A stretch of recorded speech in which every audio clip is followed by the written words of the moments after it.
दोस्तों, तो आज हम क्लास 11th का जो टॉपिक पढ़ रहे थे, पिछले जो वीडियोस भी थे हमारे, उनके अंदर बच्चों हमारे पास में टॉपिक था कॉम्बिनेशन ऑफ एरर्स। इसके अंदर हमारा एक सब टॉपिक है लास्ट, जिसका नाम है एरर इन पावर। इससे पहले बच्चों हमने इस कॉम्बिनेशन ऑफ एरर के अंदर एरर इन एडिशन और सब्ट्रैक्शन पढ़ा है। उसके बाद बच्चों हमने एरर इन मल्टीप्लिकेशन या प्रोडक्ट पढ़ा है। आज बच्चों हमने पढ़ा है एरर इन कोसेंट या डिवीजन पढ़ा बच्चों। आज बच्चों हम लेके आए हैं एरर इन पावर।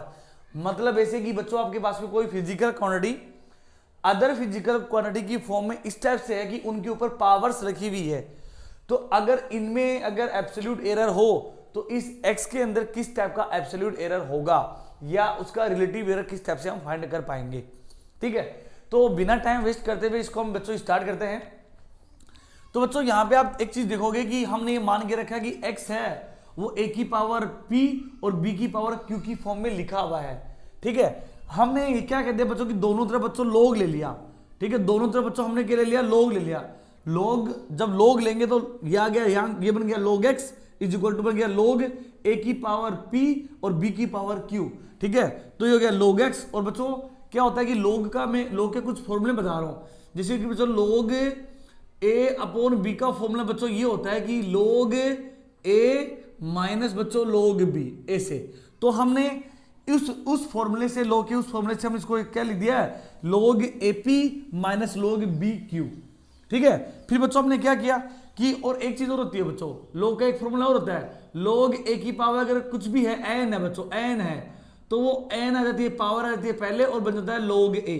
तो यहां पे देख रहे हो आप log a की पावर p है, log b की पावर q है, तो क्या होगा बच्चों, पावर आ जाएगी पहले, तो ये बन देखो log x is equal to p log a minus q log b। मतलब पावर को हम पहले ऐड कर पहले आ जाएगा क्योंकि ये log a की पावर n का फॉर्मूला है। According to this formula you can write like this. ठीक है, ऑफ दिस टर्म, आप इस टर्म को इस टाइप से लिख सकते हैं।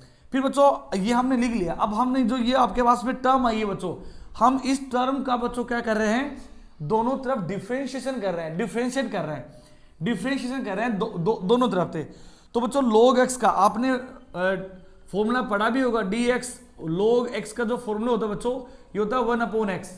तो हमने बच्चों log x का डिफरेंशिएशन किया तो हो गया 1/x और x का हो गया dx, क्योंकि हमें खुद के रेस्पेक्ट में ही कर रहे हैं। तो आ जाएगी आपके पास में dx, मतलब किसी अदर फिजिकल क्वांटिटी के रेस्पेक्ट में कर रहे हैं, तो आ जाएगा log x का बन जाएगा 1/x और बन जाएगा dx is equal to p तो कांस्टेंट है क्योंकि तो पावर रहेगी, नंबर में रहेगा, तो आ गया p log a का बन जाएगा 1/a और a का बन जाएगा da, जिसे कि dx बना। ऐसे बच्चों q log b में q तो है कांस्टेंट, मतलब एक पावर जो नंबर की फॉर्म में रहेगा, और log b का बनेगा 1/b इंटू बच्चों db।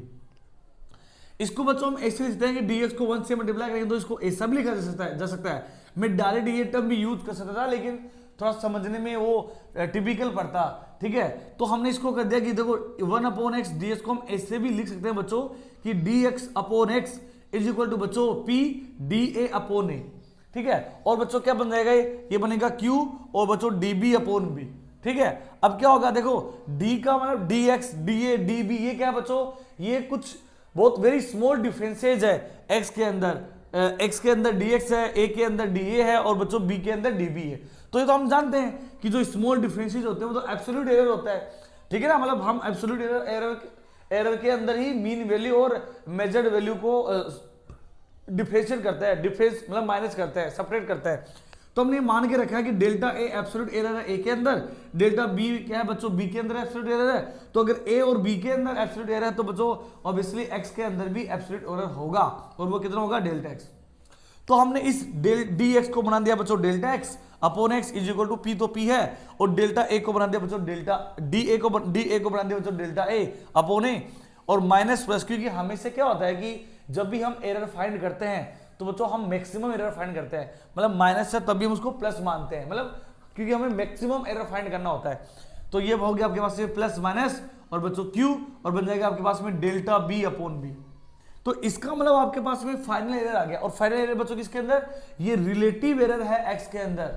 और अगर आपके पास में कोई फिजिकल क्वांटिटी दो अदर फिजिकल क्वांटिटी के पावर की फॉर्म में है, मतलब उनकी पावर लगी हुई है, तो इस फिजिकल क्वांटिटी का relative error in physical quantity के रिलेटिव एरर के पावर के मल्टीप्लाई के सम के इक्वल होगा बच्चों। मतलब कैसे कि x का जो रिलेटिव एरर है वो जो होगा बच्चों वो a के रिलेटिव एरर की पावर का मल्टीप्लाई प्लस b का रिलेटिव एरर की पावर के मल्टीप्लाई के सम के इक्वल होगा। तो ये ध्यान रखना, ये बच्चों हमने एरर इन पावर वाला हमने पढ़ा है बच्चों, ठीक है। ये हमारा कॉम्बिनेशन ऑफ एरर का लास्ट टॉपिक था और मुझे लगता है कि इस चैप्टर के अंदर हमने बहुत सी कुछ चीजें कवर कर ली है। अगले सेशन के अंदर बच्चों हम सिग्निफिकेंट फिगर और राउंडिंग ऑफ फिगर के बारे में पढ़ेंगे बच्चों, ठीक है। अगर आपको एरर्स के बारे में किसी टाइप की कोई प्रॉब्लम है थ्योरेटिकल अभी जो हमने पढ़ाया है उससे रिलेटेड, तो आप पूछ सकते हैं डाउट कमेंट बॉक्स के अंदर कमेंट करके, ठीक है। और जिससे हमारा चैप्टर खत्म होगा तो हम जरूर उसके इनकी PYQ लेके आएंगे, ठीक है। तो इसी टाइप से बच्चों आप हमारे चैनल पे बने रहिएगा। अगर आपको वीडियो अच्छा लगा तो please like share and subscribe.